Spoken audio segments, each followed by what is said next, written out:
On the morning of September 11th, 1974, 82 people were preparing to take what they all thought would be a short, routine trip from Charleston, South Carolina to Charlotte on Eastern Airlines Flight 212.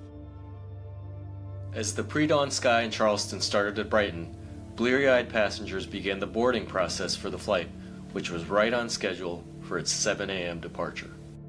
My husband was in the Navy. I had driven him to the airport that morning. It was a beautiful day, and he was going to his father's funeral.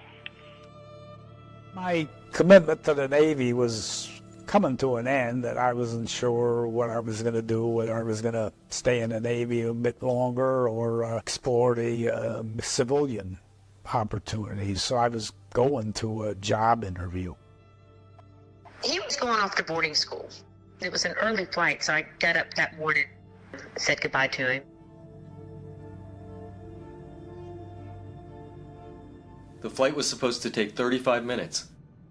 As the pilots approached the airport in Charlotte, there were patches of fog covering the ground below. But 5 planes had already landed without any problem on runway 36, where Flight 212 was headed. You just take any seat you want. So I took the seat on the right-hand side of the plane behind the partition between first class. A little more legroom there, and there's a nice window there I can look out.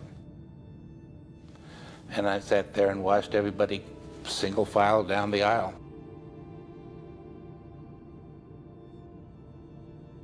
Daddy decided he wanted a cup of coffee. And when he came back, Harry Grady moved to the seat Daddy had and said, "Charlie, just sit on the aisle seat. I'll sit here in the middle."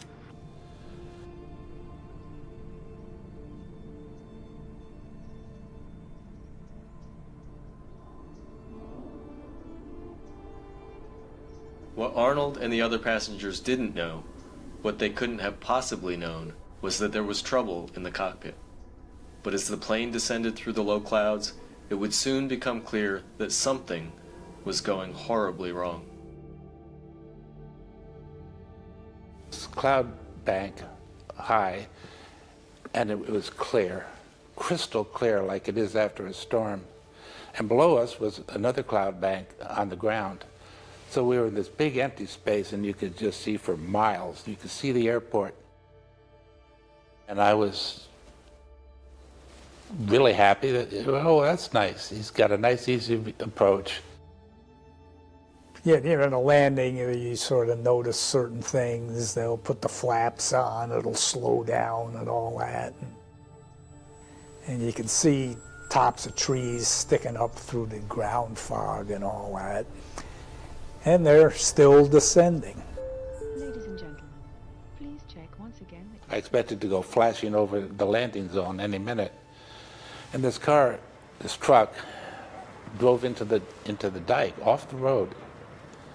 And he did that because the plane was so low, he didn't want to hit the plane. His face was pressed up, looking right at me. It's not like I yelled everybody or anything like that. I just sort of froze. And it hit, and yeah, the plane exploded as soon as it hit.